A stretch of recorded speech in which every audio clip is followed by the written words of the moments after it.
Bonjour les gamers et bienvenue sur la chaîne de Play One TV. J'ai la chance d'être avec Sébastien Mitton, donc directeur artistique de Arcade Studio, qui travaille actuellement sur Dishonored 2. Merci pour l'interview. Merci. Dis-moi alors justement, en tant que directeur artistique, est-ce que tu peux nous expliquer un peu ton travail sur Dishonored 2? Ok, moi je m'occupe de l'art, c'est-à-dire la création du monde. Et j'interviens assez tôt avec Harvey, qui est le creative director du projet, Harvey Smith. Et ça commence par des discussions en fait. On a fait la même chose sur Dishonored 1. C'est qu'est-ce qu'on peut développer que les joueurs vont aimer comme setting. C'est-à-dire moi je vais m'occuper donc de créer un univers ou une ville, tous les personnages qui vivent là. Et voilà, mon travail c'est ça au début, c'est juste réfléchir. Ensuite, il y a une deuxième partie où j'essaie de recruter des gens, et ça c'est ma spécialité, c'est des gens de talent qui sont spécialisés en fait dans l'art, mais l'art comme j'ai appris à l'école, c'est-à-dire le fine art, c'est la peinture, la sculpture, la fabrication, et c'est pour ça que le jeu en fait il a ce style que les gens aiment particulièrement. C'est parce qu'on ne cherche pas à faire du photoréalisme ou à copier la réalité, parce que la réalité on la vit quand on part au boulot le matin. Quand on rentre le soir, on a envie d'avoir du fun, d'être ébloui. Donc en gros, c'est comme si je ramenais un peu du musée chez les gens, mais c'est moins, on va dire, chiant que d'aller au musée pour quelqu'un qui n'aime pas forcément ça. C'est juste l'éblouir dans ce qu'il voit, la façon dont c'est fait, la densité, la cohérence des choses. Ça c'est mon boulot en fait, c'est la création de tout ce que tu vois. Justement l'immersion. Du coup moi j'aurais peut-être une question par rapport à ça. Dans les recherches que tu as fait, tu es allé donc dans la recherche un peu victorienne déjà dans le style du 1, le 2 je suppose que tu as un peu repris la même trace. Ça, il y a aussi un univers un peu steampunk, tu as dû sûrement avoir des contacts, je sais pas. Comment tu as fait la partie recherche qui en fait est une culture, on va dire un peu extra qu'on n'a pas trop eu l'habitude de connaître. Enfin, le steampunk n'a jamais n'a jamais existé. Le victorien oui on en a eu un peu. Et justement tu as assemblé ces deux univers-là pour transformer Dishonored.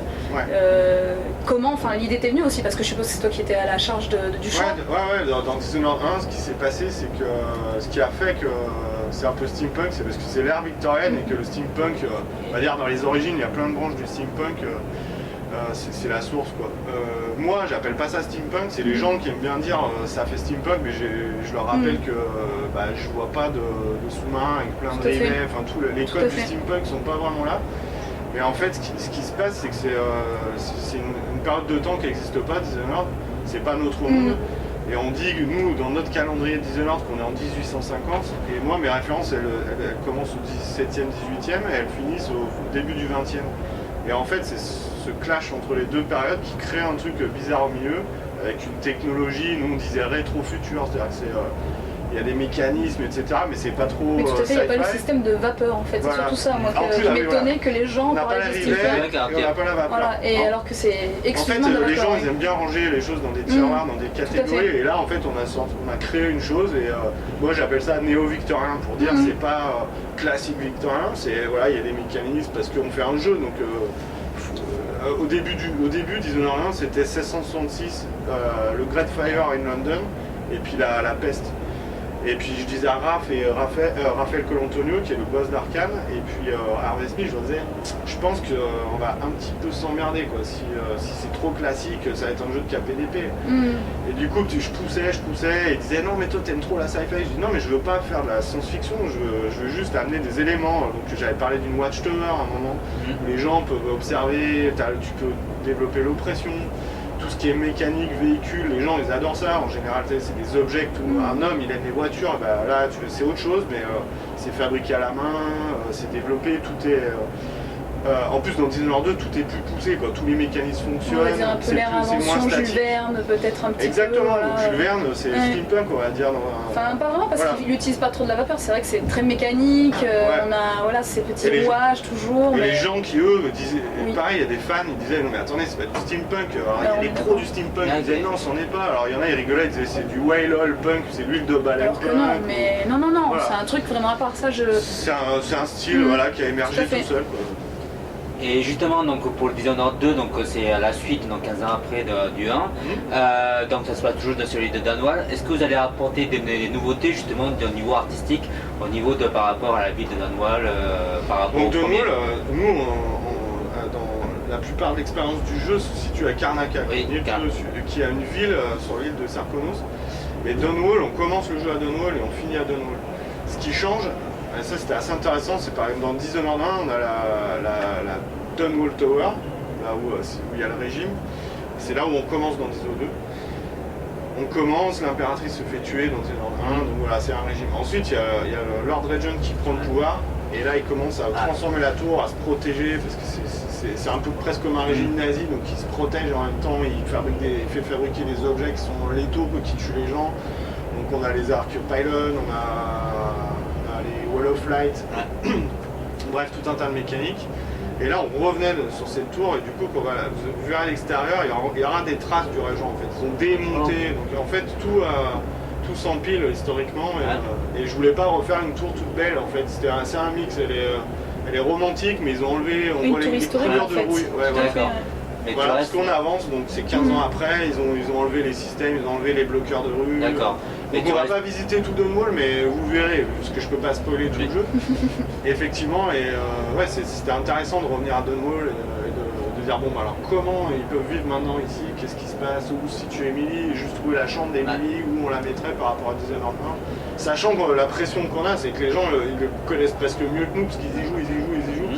Et nous on avait le souvenir ok, alors on a rouvert les fichiers, on a fait d'accord, donc là on pourrait faire ça, etc. Et, ouais, c'est super intéressant de refaire vivre un lieu 15 ans après. De manière un peu historique. Bon, Ouais, c'est vrai. Vous avez resté quand même dans le néo-victorien ou vous avez carrément changé de style? Non, c'est juste 15 ans après. Donc, si ça aurait été un petit peu grotesque de complètement changer. Oui. En fait, le changement, c'est Karnaca. Ah, ok. Voilà, c'est d'autres, on va dire, c'est Dunwall du Sud. On appelle ça le joyau du Sud, Karnaca. Et c'est justement, c'était le but de pas transformer complètement Dunwall. Et là, on avait l'opportunité de montrer une autre capitale et de faire quelque chose de cool qui fasse voyager le joueur. Et donc justement, donc là ça se passe à 15 ans après, donc Emily elle a grandi, il y a toujours Corvo, donc maintenant on va pouvoir diriger donc Emily. Alors comment ça va se passer donc avec Corvo et Emily, la relation, est-ce qu'il va y avoir un lien avec les choix qu'on aura fait dans le 1 ou pas? Non, parce qu'il y avait, je sais qu'il y avait plusieurs fins dans le 1, est-ce que ça va prendre en compte les choix qu'on aura fait dans le 1 ou pas? En fait, c'est pas possible techniquement. Oui, d'accord. Parce que toi, tu as fait des choix, toi, tu as fait les choix, lui, il a fait les choix, etc. Du coup, quel choix on prend? Donc, on a choisi ce qu'on pensait être bien pour pouvoir faire une belle suite. Et lesquels? Déjà. Oui, ben voilà. Déjà, il y a le choc qui est évident. Ouais, mais, en plus, sachant que entre Dishonored 1 et Dishonored 2, il y a les DLC dans le temps. Donc il y a aussi des choses là-dedans, mais je peux pas trop raconter. Donc, soit vous enquêtez sur les vidéos après cette interview, vous enquêtez sur les vidéos et vous regardez certains persos et peut-être vous ferez des connexions. D'accord. En fait, j'ai juste pas envie, c'est ce qu'on essaie de faire. On en a dit beaucoup, on en montre beaucoup, on veut pas non plus tout expliquer avec notre bouche, quoi. Tout à fait, on a eu largement montré lors de la conférence, ça c'est sûr. Donc on voyage, on doit choisir Corvo ou Emily, et on est obligé de faire tout le jeu avec l'un des personnages, on peut pas changer en cours, sinon ça serait une vibe trop multiplayer, quoi. D'un coup on s'arrête, puis ça fait pas de sens parce que l'histoire elle est pas complètement différente, mais les gens dans le jeu réagissent différemment au masque ou à Emily par exemple. Ils ont des voix, donc les lines sont différentes. Emily n'est jamais allée à Karnaca et Corvo il est originaire de Karnaca, il est là-bas, donc en fait ça fait plein de choses. Donc c'est et donc en fait au niveau du gameplay est-ce que au niveau des personnages tu vas diriger Corvo et Emily, c'est quoi les principales différences à part l'histoire? Est-ce qu'il y a une différence dans le gameplay? Est-ce qu'ils ont des points communs? Est-ce qu'ils ont... Alors en commun je sais plus parce qu'on est toujours en train de régler les choses actuellement. Jusqu'au dernier moment, on développe. Mais non, ils ont leur set de pouvoirs différents, leurs weapons différentes. Même si je crois ils ont un crossbow, mais c'est chacun leur avec leur système d'upgrade. Les upgrades, c'est plus level 1, level 2, c'est des arbres. Oui. Donc par exemple, pour les pouvoirs, tu peux posséder par exemple les corbeaux. Avant, tu possédais un animal, ensuite c'était un humain. Donc maintenant en fait tu peux brancher, choisir ce que tu veux et quand tu veux, c'est un arbre, donc du coup tu peux dire, il y a le système de possession des cadavres. Oui. Donc voilà, tu te retrouves en possession de cadavres, voilà. Tu as le bon entre possession, je sais plus comment on dit, je crois qu'en français c'est ça. Donc par exemple tu peux posséder une bloodfly, c'est les nouveaux insectes. Ouais. Et pendant que tu voles, tu peux aller posséder un rat. Et si tu passes près de l'eau, tu peux aller posséder un poisson. Et puis passer dans un passage. Okay. Donc tu peux esquiver toute une série de personnages de garde qui te bloquent. D'accord. Donc voilà, il y a pas mal de choses à faire. Et sur les nouveaux pouvoirs, tu as des choses à me dire sur, non, c'est mortel. Franchement, oui. non. Il y a des choses qu'on a appris sur les DLC qu'on a intégrées pour Corvo, pour améliorer, c'était basé sur Dode et tout ça. Emily, le Farage est vraiment cool parce que d'un coup tu sais, tu peux blinker avec Corvo, oui. avec elle en fait tu te déplaces, donc les gens te voient. Avec Corvo c'est un blink, c'est un climat, donc ils te voient pas passer. C'était génial. Là ils te voient, donc déjà c'est différent, c'est pas un copy-paste. Et en plus, tu peux attraper les mecs. Si par exemple tu vois que tu n'y arrives pas, et qu'il y a un gars qui arrive, tu le prends, tu le tires, tu le jettes derrière toi, tu peux te baisser, il passe au-dessus, et il se gamelle plus loin. On le voit dans les vidéos. Mais c'est magnifique. Tu peux attraper des objets avec. Il y a le domino chez Emily qui est super cool, si tu peux lier les joueurs, enfin les NPC devant toi. Donc il y a des upgrades, mais je crois que par défaut c'est 3. Il y a le Mesmerize. Le Mesmerize, c'est un objet qui vient du Void, qui tout herbier, et les gens arrivent devant, ils sont endormis, ils le trouvent beau et ils restent là. Donc ils sont là bloqués devant, mais si tu domino un gars qui est Mesmerize, et ben tu lis à un autre gars qui est plus loin, qui lui est pas sous l'effet du Mesmerize, bah lui il est Mesmerize. Donc tu peux lier les choses comme ça, et puis je ne dis pas à l'infini. Donc vous allez encore plus multiplier les possibilités, parce que déjà dans le premier c'était sur les pouvoirs qu'on avait, on pouvait faire le chemin de différentes manières. Là, vous multipliez encore plus les possibilités. Là, les niveaux sont à peu près 4 fois plus beaux, il n'y a plus de loading. On a notre nouveau moteur. Donc, oui, justement, j'avais dit si tu connais bien Dishonored, par exemple, au début de Dishonored, après la prison, il y a ce qu'on appelait Streets, mais je ne me rappelle plus le nom de la mission exactement. Tu peux aller soit dans la distillerie, soit chez Galvani qui vend des tableaux. Voilà, tu peux aller jusqu'au Golden Cat, et bah, tout ça c'est un seul niveau. Avec beaucoup plus de connexions d'appartements. C'est beaucoup plus ouvert encore dedans. Donc on appelle ça des mini open world, mais c'est pas un jeu open world. C'est juste que chaque mission, elles sont connectées entre elles dans l'histoire. Non, ouais, c'est assez. D'accord, donc même pour l'objectif, tu peux encore plus multiplier les possibilités avec les pouvoirs. Ouais. On avait le savoir-faire du 1, donc du coup, on n'a pas fait de recul. On a dit, allez, on veut pas faire le. Nous, on avait peur de faire le 1.2. Ok, ouais. Parce que et en fait, il y a une nouvelle génération de consoles. Donc, ok, bon, on va passer sur une nouvelle console. Bon bah donc un nouveau moteur parce que justement j'avais t'apposé le Void Engine, c'est ça. Void Engine, comme le Void du jeu. Et c'est de l'Elitech 6 qu'on a modifié, donc il reste le chiffre exact je sais pas, mais je pense qu'on a refait 70% de l'Elitech, on a gardé vraiment le bas niveau du code.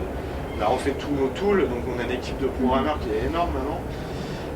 L'IA, tout refait, le rendu, on a des programmeurs rendus pour faire l'océan, pour faire la lumière, le fog, le brouillard, tous les effets. On voit presque toute la cité d'un bout à l'autre. Donc c'est assez chouette quoi, c'est pour ça que ça a cette forme, la baie, c'est pour continuer à pouvoir te situer. Quand tu es dans une mission, de faire la montagne est ici, donc je suis là, et tu as vraiment la sensation de progresser dans la ville et tu n'es pas juste dans des canyons. Donc c'est vraiment cool. On peut aller sur les toits, les IA te suivent sur les toits. Alors qu'avant, les toits sont plats parce qu'on est dans le sud, donc c'est un peu plus Barcelone, Cuba. Et c'était tellement grand que les gens se plaignaient de l'exploitation de la verticalité. En disant, maintenant je suis là. Maintenant, ils visent toujours avec des caillasses, mais super loin. Mais ils peuvent te suivre en prenant les escaliers. Vous avez même un mur l'IA de ce côté-là. Bah, la l'IA, tu sais pas un copier-coller d'un jeu à l'autre, tu peux pas faire ça. Tu es obligé de la refaire. Mais on lui mettre un peu plus de contraintes pour le joueur, pour qu'il puisse avoir d'autres possibilités derrière et le régler derrière. Mais par exemple, Dinga, qui est le lead Game Design, il expliquait tout à l'heure dans une interview, au lieu de juste monter la difficulté pour les gens qui se plaignent que c'est trop overpowered, le fait de justement, tu as créé un nouveau mode sans pouvoir, non? J'ai cru non, c'est pas un mode, c'est quelque chose. Oui, ça existe. Je crois. Tu rencontres le. Ouais, c'est sorti il y a 2 jours, tu rencontres l'outsider et tu peux dire non, je veux pas tes pouvoirs. Je veux plus de cadeaux de ta part. Et là tu joues sans pouvoir, tu joues. T'as pas la marque. Donc ça c'est assez cool. Tu peux faire ça dans 10 mois, c'est-à-dire tu les utilises pas, tu les as mais tu les utilises pas. Mais là voilà. C'est la difficulté que chacun peut se mettre, on est d'accord. Parce que en fait, après moi j'avais une autre question par rapport au moteur qui est 3D en plus. Est-ce qu'il y a eu une limite de polygones? Parce que même si la ville est grande, il n'y a pas eu de contraintes dans le nombre de En fait, sur les polygones. nouvelles gènes, et on a des programmeurs assez talentueux, quand même. On met la barre assez haut sur tout. Ouais. La limite en chiffres, je peux pas te la donner, mais donc moi j'y déjà- croyais pas quand ils nous disaient non mais c'est bon, les polygones. Donc ça veut allez-y, dire que vous avez eu, on les va dire, contraintes, c'est toujours la mémoire, parce que Ouais. t'appliques des matériaux Justement, sur les superficies, donc c'est les matériaux qui vont peser lourd. Donc là on fait plus gaffe, mais ça n'a plus rien à voir, c'est deux mondes complètement différents, le 1 et le 2. ouais, Donc les justement, gens parce qui se que plaignaient que les souvent, textures avaient ouais. un peu le reste, Et En fait, sinon, elle le sait- FPS là, au niveau de taux FPS sur les consoles, ça sera à peu près du 30 ou du on vise 60? 30. Du 30 Ouais, parce qu'on veut du 30 constant quoi. Il se passe tellement de choses dans le jeu que tu sais pas vraiment là si tu vas pas ramener 30 gars ici parce que voilà c'est une sandbox, c'est des IA, on scripte pas les personnages, on dit pas tu fais ça, tu Oui, fais ça. ils réagissent en fonction de tes actions. C'est Donc, de la zone et des donc, actions. donc 1080, 30 FPS constant. Et PC 60. Ouais, c'est ok. Mais on va voir si. Là on est dedans là, Ok. c'est le topic du moment. Et est-ce que pareil sur le 1, tu auras des choix, ou si tu veux faire bourrin, machin, et en plus tu auras des choix dans le truc, tu auras un vrai arbre de choix avec des fins différentes, et combien de Je vais fins? pas spoiler. Non, Ok. mais spoiler Mais, pas. Voilà, Mais va pas non. spoiler non plus Non, aussi mais- les gens. Non, mais On n'a pas fait de. En fait on a rien pris qu'on a cuté du 1 en fait. D'accord. On a tout amélioré. Ok. Voilà, et tout poussé plus. Donc voilà.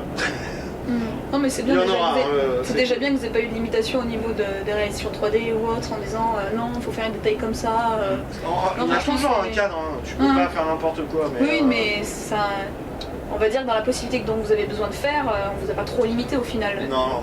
Donc Là pour nous c'est déjà c'était bien. Quoi. finir une génération de consoles et passer au début de la nouvelle, c'était waouh, c'était vraiment cool quoi. Ouais, C'est une chance quoi. ça, c'est- Justement, j'avais une question. Donc, Ouais. Arcade Studio, donc c'est un studio français, et donc Ouais. édité par Bethesda, qui est une société américaine. Alors, déjà ça s'est fait, donc cette coopération, et comment vous travaillez au quotidien avec eux? Est-ce qu'eux, ils ont un œil sur votre Bien travail? sûr, Est-ce qu'ils vous ouais, limitent c'est ou une est-ce que collaboration. voilà, comment ça se passe la collaboration? En fait, entre- ça s'est fait au début de. Avant Dison 1, en fait, ils nous ont contactés. Alors, déjà, on a deux studios, Lyon et Austin au Texas. Ouais. Raphaël Cantono, le boss d'Arkane Studio, il est à Austin. Ok. Et Dishonored 1, on l'a fait sur les deux studios.